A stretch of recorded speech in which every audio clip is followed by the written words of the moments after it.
இது ஆபாசம். இதுக்கு அரசியலுக்கு சம்பந்தம் இல்லை. ஒரு மனுஷனுடைய வாழ்க்கையில அந்தரங்கங்கள் எத்தனையோ இருக்கும். எனக்கு பொண்டாட்டி இருக்கலாம், எனக்கு வப்பாட்டி. இந்த வீடியோ ட்ரெண்ட் ஆகிறதுக்கு காரணம் என்ன நினைக்கிறீங்க? ஒருவேளை எலெக்ஷன் வருது, அந்த பெண் வந்து பாப்புலர், அந்த பெண் அழகா இருக்காங்க, அதாங்க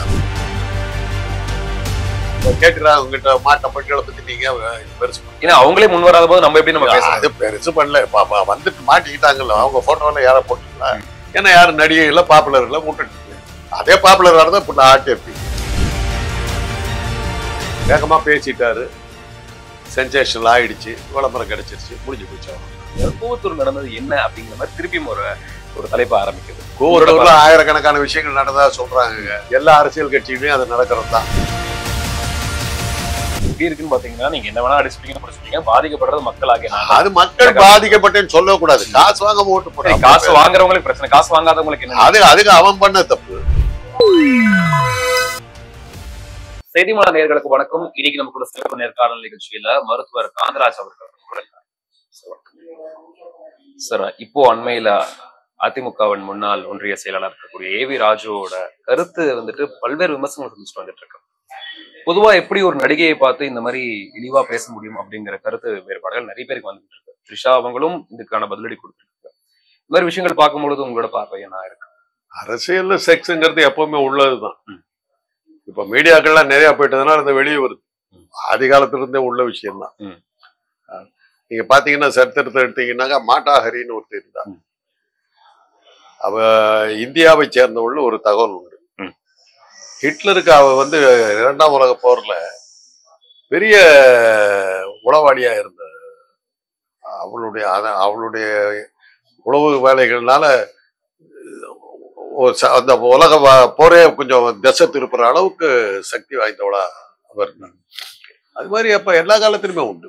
நம்ம சினிமாக்காரர்களுடைய செல்வாக்கு, பெண்களுடைய செல்வாக்கு, பல சூழ்ச்சிகளுக்கு பின்னணியில அவங்க எல்லாம் இருக்கிறது, இதெல்லாம் எப்பவுமே உள்ளதுதான். இப்ப நீங்க மீடியாக்கள் வந்ததுனால அதெல்லாம் வந்து வெளியில அலசப்படுது. இதெல்லாம் தேவையில்லாம சில நடிகைகளை பத்தி இழுத்து விட்டுருக்காங்க. அதுக்கு அதுல என்ன நம்ம ஒரு கேள்வி என்னன்னா, அவர் யாரோ ஒரு அதிமுக அவர் சொன்னதுக்கு ஆதாரம் என்னன்னு தான் தெரியல. ஆதாரமே இல்லாம எப்படி நீங்க ஒரு விஷயத்தை பத்தி பேசிட்டாரு, அவர் பாட்டுக்கு பேசியிருக்காரு. ஆதாரம் சொல்றது இன்னைக்கு அதுக்கு எப்படி இந்த விவகாரங்கள்லாம் வெளியில வர்றதுக்கு மீடியாக்கள் காரணமா இருக்குதோ, அதே மாதிரி இதுக்கான ஆதாரங்கள் கேட்கறதுக்கு மீடியாக்கள் காரணமா இருக்கு. அதே மீடியா ஆட்கள் அந்த டைம்ல இருந்திருக்காங்கல்ல, அப்ப இதெல்லாம் பெருசா எடுக்கலீங்க. இது அதுதான் இப்போ அண்ணாவை பத்தி காங்கிரஸ்காரர்கள் கேவலமா பேசினாங்க, ஒரு நடிகையோட சேர்த்து பேசினாங்க. அவர் ஒரு பதிலடி அடிச்சுட்டு அவர் என்ன சொன்னாருன்னா, பதில் கொடுத்துட்டு, இந்த மாதிரியான அரசியல் எனக்கு தேவையில்லை, நீங்க ஆட்சியில இருந்துகிட்டு நீங்க பண்ற ஊழல்களும் நீங்க பண்ற தவறுகளையுமே நான் சொல்லி நான் ஓட்டு வாங்கிக்குவேன். எனக்கு இந்த மாதிரி தனிப்பட்ட முறையில ஆபாச பேச்சுக்கெல்லாம் பேச்சு நான் அரசியல்ல ஜெயிக்க வேண்டிய அவசியமே கிடையாது. உங்களுடைய தவறுகளை வச்சே நான் வந்து என்னால வெற்றி காணப்பட, அந்த தவறுகளை செயல்படுத்துவேன்னு சொல்லி நான் வந்து ஜெயிக்க முடியும்னு சொல்லிட்டு எனக்கு அது தேவையில்லை. நான் காங்கிரஸ்காரங்க மூஞ்சில ஈயாடல. அந்த அளவுக்கு அது மாதிரி பேசினா அந்த கண்ணியம் அன்னைக்கு இருந்தது. அது அன்னைக்கும் இது இருந்தது. அன்னைக்கும் இது மாதிரி அந்த நடிகருடைய பேரை குறிப்பிட்டே சொன்னாங்க, அவரோட உறவு இருக்குதுன்னாங்க. அதுக்கு அவர் சொன்னார், அவள் ஒன்றும் படித்தாண்டா பத்தினியும் இல்லை, நான் ஒன்றும் முற்று தூர்ந்த மொழி ஒன்றும் இல்லை, இந்த அரசியல் எனக்கு தேவையும் இல்லை. இது இல்லாமல் நீங்கள் செய்கின்ற அரசியல் செய்கின்ற தவறுகளையும் செய்ய தவறியவர்களையும் சொல்லியே நான் மக்களிடம் செல்வேன், வெற்றி பெறுவேன். இந்த ஆபாச அரசியல் எனக்கு தேவையில்லை. அப்புறம் தான் அடங்குனாங்க. ஆக இன்னைக்கு நேரத்தில் அது அன்னைக்கே நடந்ததுதான். இது தவறு இல்லைங்களா? அரசியலுக்காக ஒரு நடிகையின் பெயரை கொச்சைப்படுத்த, அதைத்தான் சொல்ல வர்ற. இது 67-60 நடந்துருச்சுங்க. இதுக்கே முற்றுப்புள்ளி வைக்கலன்னு நினைக்கிறேன். அது காலாகாலமா உள்ளதுதான். இப்படி எல்லாம் பேசி ஜெயிக்க முடியும்னு நினைச்சாங்க அந்த காலத்துல. அந்த குற்றச்சாட்டு சொன்ன அந்த தலைவர்களை பத்தி ஆயிரக்கணக்கான இது இருந்தது. அந்த காங்கிரஸ் தலைவர்களை பத்தி பல விஷயங்கள் இருந்தது. அதெல்லாம் வந்து திமுக வந்து அதை யூஸ் பண்ணல. அவங்களுடைய அந்தரங்க வாழ்க்கையை யூஸ் பண்ணவே இல்லை. அது அவங்க அந்தரங்க வாழ்க்கை. அதே மாதிரிதான் இப்ப இந்த ஆபாச அரசியல் எல்லாம் பாத்தீங்கன்னா, இன்னைக்கு இருக்கிற சூழ்நிலையில இந்த ஆபாச அரசியல் இப்ப வந்துருச்சு. கேடி ராகவனுடைய வீடியோ கேசட் எல்லாம் என்னன்னு எடுக்கிறீங்க, ப்ளூ பிலிம் எடுத்து விட்டாங்க. அதுதான் அரசியல். அவரை சொந்த கட்சிக்காரரை வெளியிட்டாங்க. அது அவருடைய அந்தரங்க விஷயம். அதை கொண்டு என்னத்துக்கு அரசியல் சேர்த்துனீங்க? அதுல நான் இப்ப அதை கேட்டபோது நான் சொன்னேன், சரி அந்த ப்ளூ பிலிமை வெளியிட்டீங்க, அந்த ப்ளூ பிலிம் இருந்த பெண்கள் வந்து யாராவது கம்ப்ளைண்ட் பண்ணாங்களா? இல்லைன்னாங்க. அப்படி இருக்கும்போது அது அவங்களுக்குள்ள நடந்த விஷயம். அது என்னத்துக்கு அரசியலுக்கு கொண்டு வரும்? அதுக்கு அரசியலுக்கு என்ன சம்பந்தம்? அப்ப இவங்களுக்கு தேவையா இருக்கும் பொழுது இது பயன்படுத்தி ஆபாசம். இதுக்கு அரசியலுக்கு சம்பந்தம் இல்லை. ஒரு மனுஷனுடைய வாழ்க்கையில அந்தரங்கங்கள் எத்தனையோ இருக்கும். எனக்கு பொண்டாட்டி இருக்கலாம், எனக்கு வப்பாட்டி இருக்கலாம். அது என்னோட போகுது. இந்த வப்பாட்டியும் பொண்டாட்டியும் அரசியல்ல என்னுடைய நடவடிக்கைகள்ல தலையிட்டாங்கன்னா தான் அது தவறே ஒழிய, எனக்கு 1000 வப்பாட்டிகள் இருக்கலாம். கிருஷ்ணன் நீங்க ஏத்துக்கலையா? 60,000 கோபிகளோட வாழ்ந்தாங்களோட கடவுளா ஏத்துக்கலையா? நீங்க கடவுளா பாக்குறாங்க. கடவுளே இது மாதிரி இருக்கும்போது அவ இந்திரனுடைய சபையில ரம்பை, திலோத்தமை, ஊர்வசி, மேனகான்னு 4 பேர் இருந்தாங்க. அவங்க என்ன வேலை பத்திக்கிட்டு இருந்தாங்க? இன்னைக்கு என்னத்தான் நடக்குது? அந்த இந்திர பதவியை வாங்கறதுக்கு அவன் என்ன பண்ணான்? அந்த கௌதம முனிவரனுடைய மனைவி அகலிகை மேல இந்திரன் ஆசைப்பட்டு வந்தான். கடவுளே இந்த மாதிரி எல்லாம் பண்ணி இருக்கிறது உங்க சனாதன இன்னைக்கு இருக்கிற ஆட்சியாளர்கள், ஒன்றிய ஆட்சியாளருடைய சனாதனத்தில் இருக்கிற கடவுள் செஞ்சது. இதெல்லாம எடுத்துக்கிட்டு வர முடியும். இதை வச்சுக்கிட்டு அரசியல் பண்ணுவீங்க.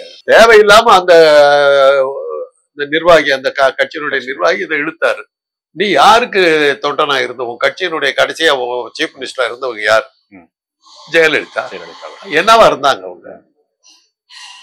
சொல்லுங்களேன். இதெல்லாம் பேச முடியுமா? அதெல்லாம் அந்த மாதிரி சினிமா உலக வாழ்க்கையை எடுத்தா நல்லா இருக்குமா? அவங்களே சொன்னாங்க, என்னுடைய சினிமா உலக வாழ்க்கை முடிந்து விட்டது, நான் முழுக்க முழுக்க என்ற அரசியல்வாதி.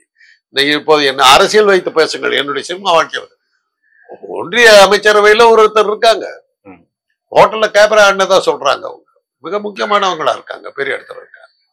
அதெல்லாம் இன்னைக்கு பேசுவீங்களா? அதெல்லாம் இன்னைக்கு தேவையில்லாத விஷயம். தேவையில்லாம ஒரு நடிகருடைய பேரை பிடிச்சி கூப்பிட்டு இது பண்ணிருக்கீங்க. அவங்களும் கேள்வி என்னன்னா அதுக்கான ஆதாரத்தை கொடு. அது அந்த ஆதாரத்தை கொடுத்தா கூட அதை வச்சுக்கிட்டு அரசியல் பண்ற அளவுக்கு நீ ஏன் கேவலமா போன? இந்த அளவுக்கு இறங்கி ஒரு அது கேவலமா இல்ல? உன் தலைமையை பத்தி பேச முடியாது. அதே மாதிரி கண்ணாடி வீட்டுல இருந்து கல்லறியலாமா நீ? அவ்வளவுதான். இந்த விஷயங்கள் பார்க்கும்பொழுது இப்போ நிறைய பேர் குரல் கொடுத்துட்டு இருக்காங்க. நடிகைகள் மீது பேர் இழிவா பயன்படுத்துறீங்க. இப்போ ஒரு சாதாரண பெண்களுக்கு எதிராக நிறைய விஷயங்கள் நடந்துட்டு இருக்கு, நடந்துட்டு இருக்கு. இந்த மாதிரி நடிகைகள் பேரை வெளிப்படையா பண்ணும்போது எங்களுக்கு எல்லாம் கோபம் வருதுன்னு சொல்லிட்டு இப்ப கஸ்தூரி மாதிரி நிறைய விமர்சகரும் விமர்சனம் பண்ணிட்டு வந்துட்டு இருக்காங்க. இப்போ அதே தான் இப்ப பாத்தீங்கன்னா எஸ் வி சேகர் என்ன சொன்னார்?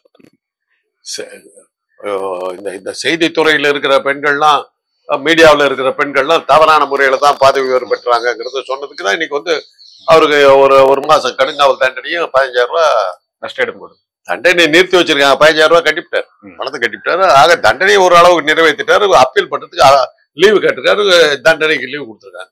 இனிமே இந்த மாதிரி பெண்களை பத்தி இழிவா பேசினாக்க அவங்க கோர்ட்டுக்கு போனாங்கன்னா நம்ம உள்ள தேடுவாங்கிறது வந்துருச்சு. அந்த அளவுக்கு வந்துருச்சு. இவ்வளவு விஷயம் நம்ம இப்போ நம்ம சரியா பேசிக்கிட்டு இருக்கோம். இது ஆரம்ப காலத்திலேயே முடிக்கலன்னு நினைக்கிறாங்க. இதுவும் அரசியல் பயணத்துல தொடரணும்னு ஆசைப்படுறாங்க. அரசியல்ல பெண்கள் வர ஆரம்பிச்சது பெண்களை இன்டைரக்டா ஈடுபடுத்திட்டு இன்னைக்கு பெண்கள் தலைவிகளா வந்துட்டாங்க.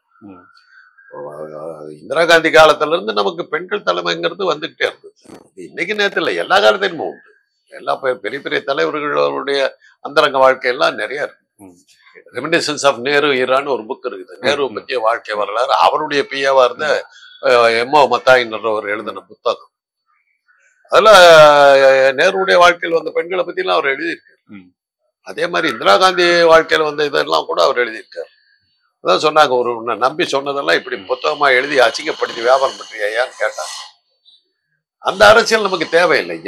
எனக்கு வயசாகி போச்சு. உங்க மாதிரி இளைஞர்கள் அதை எப்படி பார்ப்பீங்கன்னு தெரியல. அரசியல்ல கவர்ச்சி வேணும்னு நினைக்கிறாங்க, மட்டும் கொண்டு வந்திருக்காங்க. அது அந்த பாதிக்கப்பட்ட அந்த குறிப்பிட்ட நடிகை அவங்க ஒரு கை பார்த்துட்டு வேண்டாம். அதுக்கு அவங்க தான். இப்போ இந்த வீடியோ ட்ரெண்ட் ஆகிறதுக்கு காரணம் என்ன நினைக்கிறீங்க? ஒருவேளை எலெக்ஷன் வருது, அந்த பெண் பாப்புலர், அந்த பெண் அழகா இருக்காங்க, அதான் காரணம். அவங்களே அடையாளம் தெரியாத எத்தனையோ பெண்கள் அதில் மாட்டிருக்காங்க. அவங்கள பத்தி நான் இப்ப கேட்டுறேன். அவங்ககிட்ட மாட்ட பெண்களை பத்தி நீங்க இது பெருசு பண்ணி அவங்களே முன் வராத போது நம்ம எப்படி நம்ம அது பெருசு பண்ணல. வந்துட்டு மாட்டிக்கிட்டாங்கல்ல, அவங்க போட்டோல யார போட்டீங்களா? ஏன்னா யாரும் நடிகை இல்ல, பாப்புலர் இல்ல, விட்டுட்டீங்க. அதே பாப்புலர் வரதான் இப்ப ஆட்டி இருப்பீங்க. ஏன்னா தொடர்ந்து த்ரிஷா அவர்களுக்கு விமர்சனம் வந்துட்டு இருக்க காரணம் என்ன அப்படிங்கிற மாதிரி ஒரு கேள்வி வந்துட்டு இருக்கு. இன்னைக்கு பிரபலமா இருக்கிற நடிகைங்க, அவங்கள பத்தி ஒரு கிக்கு தான்.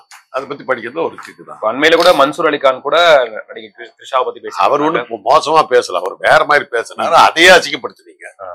இன்னைக்கு அவரே பேசியிருக்காரு, எப்படியா பேசலாம்? ஆமா, அவர் எப்படிதான் பேசலான்ற மாதிரி கேட்கும்போது ஒரு பெரிய ஷாக்கும் கொடுத்திருக்காங்க. இதெல்லாம் ஒரு பக்கம் இருந்தாலுமே சினிமா துறையில இருக்கிற பெண்களுக்கு சாதிக்கவே முடியல. நிறைய பாலியல் தொல்லைகள் நடந்துகிட்டு இருக்கு. இப்போ வரைக்குமே நிறைய குற்றச்சாட்டுகள் இருந்துட்டு இருக்கு. எதனால குரல் கொடுக்க மாட்டேங்கிறாங்க? நம்ம அது இப்ப சினிமாங்கிறதே பாலியல் சம்பந்தப்பட்ட விஷயம் தான். அதையே மாத்தணும்னு நினைக்க மாட்டாங்களே. அது அதுக்கு அது சரின்னு அதுல வந்து நீங்க காதல் காட்சி எல்லாம் காட்டுறீங்க, படமே என்ன காட்டுறீங்க? சினிமா வந்து வெறும் ஆண்களை வச்சே படம் எடுத்துருவீங்களா? பெண்களுக்கு தைரியம் இருந்து பெண்களை வச்சு ஆண்களே இல்லாம ஒரு படம் எடுத்தாங்க. உமன் சென்ட்ரிக் ஃபிலிம்ஸ் நிறைய வந்து அந்த படம் ஜோதிகாவெல்லாம் நடிச்ச ஒரு படம், 36 ஆண்களே கிடையாது, ஆம்பளே இல்லாம. ஆனா அதே சமயத்துல பெண்களே இல்லாம நம்ம படம் எடுத்ததுல ஒரு படம் வந்து, ஒரே ஒரு படம் வந்து உயிர்னு ஒரு படம் வந்து முத்துராமன் நடிச்சது. முழுக்க முழுக்க one man action, one man show. தைரியமா எடுத்தாரு. ஏஎஸ் பிரகாஷ்ங்கிற டைரக்டர் எடுத்தார். முழுக்க முழுக்க படம் ஆரம்பத்துக்கு கடைசி வரலாம் அவர் மட்டுமே, அவர் மட்டுமே முழு படம். துணிச்சல் இதெல்லாம் வந்து எக்ஸ்பெரிமெண்டலா செஞ்சுக்கிட்டு இருந்தாங்க. பெண்கள் இல்லாம படத்துக்கு போறதே ஒரு பொழுதுபோக்கு. நமக்கு வந்து அசல் வாழ்க்கையில நடக்காத பல விஷயங்களை, ஃபேண்டசி அதிசயங்களும் அற்புதங்களும் பாக்குறதுக்கு தான் நம்ம போறோம். அதுக்காக போறோம். அதுக்கு அங்க போய் பார்க்கும்போது அந்த மன மகிழ்ச்சி, அவ்வளவு. இது சம்பந்தமா ஏவி ராஜு ஒரு வீடியோ வெளியிட்டு இருக்காரு. அது வந்து நான் அந்த மாதிரி கருத்தை சொல்லல, வேற மாதிரி சொன்னா நீங்க வேற மாதிரி புரிஞ்சுக்கிறீங்கன்னு சொல்ற மாதிரி சொன்னாரு. இந்த கருத்தை பார்க்கும்போது உங்களோட சரி, அது அவர் தப்புன்னு தெரிஞ்சு போச்சு, மன்னிப்பு கேட்டுருக்காரு, அதோட விட்டுறதுதான். அதுக்கப்புறம் அதை பத்தி விமர்சிக்க வேண்டிய அவசியம். அவரே புரிஞ்சுக்கிட்டாரு, வேகமா பேசிட்டாரு, சென்சேஷனல் ஆயிடுச்சு, விளம்பரம் கிடைச்சிருச்சு, முடிஞ்சு போச்சு, அவ்வளவுதான். விளம்பரத்தோட முடியுது அப்படின்னு சொல்லும் போது இப்ப திருப்பி என்ன ஆரம்பிக்கிறது, கூவத்தூர் நடந்தது என்ன அப்படிங்கிற மாதிரி திருப்பியும் ஒரு தலைப்பு ஆரம்பிக்குது. கூவத்தூர்ல ஆயிரக்கணக்கான விஷயங்கள் நடந்ததா சொல்றாங்க. எல்லா அரசியல் கட்சியிலயும் அது நடக்கிறது தான். எவனும் வந்து இது வந்து ஜெயலலிதா ஜானகி மத்தியில தகராறு நடந்த போது 2 வேன்ல 2 பஸ்ல அந்த எம்எல்ஏக்களை எல்லாம் கூட்டிக்கிட்டு திருநாவுக்கரசர் இவங்க எல்லாம் ஊர் ஊரா சுத்தினாங்க. இதுக்கு காரணம் என்ன? கட்சி மாறிடுவாங்க, அந்த அளவுக்கு இருக்குது நம்ம எம்எல்ஏக்களுடைய நிலைமை. நம்ம என்ன பண்றது? அப்ப அவங்களுக்கு ஆசைப்பட்டதெல்லாம் தேவையான வாங்கி கொடுக்குற மாதிரி. எலெக்ஷன் முடிஞ்சா கூட மந்திரி சபை அமைப்பாங்களாங்கிற நம்பிக்கை நமக்கு இல்லையே. உலகத்திலே மிக பெரும் பணக்கார கட்சின்னு சொல்ற பாஜக யார் ஜெயிச்சு வந்தா என்ன, நான் காசு கொடுத்து வாங்கிக்குவேங்கிற தைரியத்துலதான் அவங்க இருக்கிறாங்க. இப்ப கூட என்ன எல்லாம் எந்த இடத்துல அவங்க ஜெயிச்சாங்க? ஒவ்வொரு இடத்துலயும் காங்கிரஸ் ஜெயிக்கும், அவங்கள வேலை கொடுத்து வாங்கிதான் இவங்க ஆட்சிக்கு வந்தாங்க. கோவாவில் இவங்களா இருந்தாங்க, இதுக்கு முன்னாடி இருந்த கர்நாடகா எலெக்ஷன்ல இவங்களா ஜெயிச்சாங்க, மணிப்பூர்ல இவங்களா ஜெயிச்சாங்க, 2 எம்எல்ஏ வச்சுட்டு ஆட்சி அமைச்சாங்களே. எப்படி முடிஞ்சது? விலை கொடுத்து வாங்குறாங்க. அதனாலதான் இன்னைக்கு வந்து எம்எல்ஏக்கள் ஜெயிச்சு வந்தா கூட அந்த கட்சி ஆட்சி அமைக்குவாங்கிறது கேள்விக்குரியாது. ஏன்னா விலை கொடுத்தா போயிடுது. நான் என்ன வந்து எம்எல்ஏவை நிக்க வச்சுக்கினா விலை கொடுத்தா நான் போயிடுவேன். ஏன்னு கேட்டீங்கன்னா இன்னைக்கு வந்து business, politics is a business. அரசியல் முழுக்கவே பிசினஸ். இன்னைக்கு இவ்வளவு அமௌண்ட் போட்டேன்னா, மூலதனம் போட்டேன்னா, ஆட்சிக்கு நான் ஜெயிச்சுட்டேன்னா அந்த பதவியை வச்சுக்கிட்டு என்னால இவ்வளவு சம்பாதிக்க முடியும். இந்த காசை 5 வருஷத்துல சம்பாரிச்சவங்க நம்பிக்கையில தான் நான் செலவு பண்றேன். ஏன்னா ஓட்டுக்கு நம்ம காசு கொடுத்தா நம்ம ஜெயிக்கிறோம். முதல்ல சேவைக்கு வந்து மக்கள் ஓட்டு போட்டுக்கிட்டு இருந்தாங்க, இப்ப காசுக்கு தான் ஓட்டு போடுறாங்க. மக்கள் மேல இந்த தப்பு இருக்குது. காசு வாங்கிட்டு ஓட்டு போடுறவங்களுக்கு நம்ம நன்மை செய்யணுங்கிற அவசியமும் கிடையாது. என்கிட்ட வந்து கேட்டாக்க நான் என்ன சொல்லுவேன், சும்மா போட்டியா நீ, காசு வாங்கிட்டு தானே போட்டேன், அதோட வேலையை பாரு.